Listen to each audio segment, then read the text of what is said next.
నేను నా దగ్గర నుంచి నేను హాస్పిటల్లో ఉండంగా నేను రిలీజ్ చేసింది ఒక్క సూసైడ్ వీడియో మాత్రమే. ఆ తర్వాత ఏవైతే వచ్చాయో అవన్నీ కూడా నా దగ్గర నుంచి 1 ఇయర్ బ్యాకే ఇప్పుడు ఎవరైతే నేను పెట్టానో నాకు డబ్బులు ఇవ్వాలి అని చెప్పి అతని సొంత పార్టీ వాళ్ళే నా దగ్గర నుంచి అవన్నీ 1 ఇయర్ బ్యాకే కలెక్ట్ చేసుకోవడం జరిగింది. నేను హాస్పిటల్లో ఉన్న టైంలో వాళ్ళు ఎవరికి ఇచ్చారో ఎవరి ద్వారా వెళ్ళాయో అవన్నీ రిలీజ్ చేశారు. వాటిపైన నేను ఆల్రెడీ కూడా కేసు పెట్టాను. అవి ఎవరైతే రిలీజ్ చేశారో వాళ్ళపైన యాక్షన్ తీసుకోమని చెప్పి. దాంట్లో నేను పెట్టినవి వాళ్ళు ఏమి మార్పులు చేశారో నాకు తెలీదు. నేనైతే నా దగ్గర నుంచి వాళ్ళు 1 ఇయర్ బ్యాక్కి అన్నీ తీసుకోవడం అయితే జరిగింది. ఇందులో నేను ఫస్ట్ నుంచి అడుగుతున్నాను పవన్ కళ్యాణ్ గారిని, జగన్మోహన్ రెడ్డి గారిని, నాకు న్యాయం చేయండి అని చెప్పి నేను అడిగాను. ఒకవేళ నేను మాట్లాడిన మాటల్లో ఎవరైనా కానీ వాళ్ళకి బాధ కలిగించుంటే పవన్ కళ్యాణ్ గారు కానీ, జగన్మోహన్ రెడ్డి గారు కానీ ఎవరైనా కూడా క్షమించండి దయచేసి. ఆ తర్వాత ఆ ప్రాబ్లంని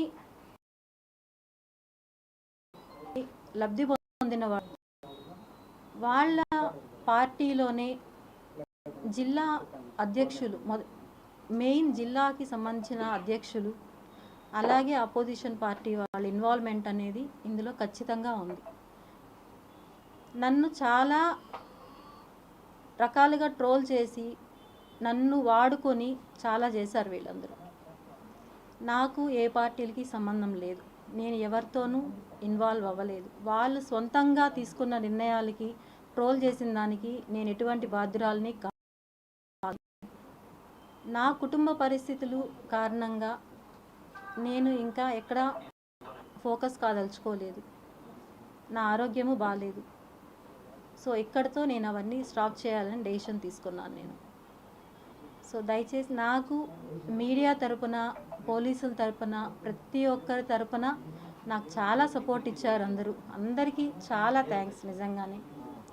సిఐ సార్ కానీ ప్రతి ఒక్కరూ బాగా రెస్పాండ్ అయ్యారు. మీడియా వాళ్ళు ప్రతి ఒక్కరూ చాలా బాగా రెస్పాండ్ అయ్యారు. మీరందరూ రెస్పాండ్ అవ్వడం వల్లనే నేను ఈరోజు ఇలా కూర్చొని మాట్లాడుతున్నాను. అదైతే నాకు ఖచ్చితంగా తెలుసు. ఇందులో వాళ్ళ పార్టీలకి ఏమున్నాయో నాకు తెలియదు. వాళ్ళ వ్యక్తిగతంగా పార్టీస్కి ఎటువంటి సంబంధం ఉందో నాకు తెలియదు. నన్ను మాత్రం పార్టీల్లోకి లాగద్దండి దయచేసి. వాళ్ళ వ్యక్తిగతాలు వాళ్ళే తేల్చుకోవాలి.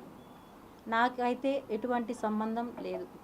కానీ ఒక్కటే నేను స్ట్రాంగ్గా చెప్పగలుగుతాను, వాళ్ళ సొంత పార్టీ వాళ్ళు, అపోజిషన్ పార్టీ వాళ్ళు అయితే ఖచ్చితంగా ఇందులో ఉన్నారు. Thank you.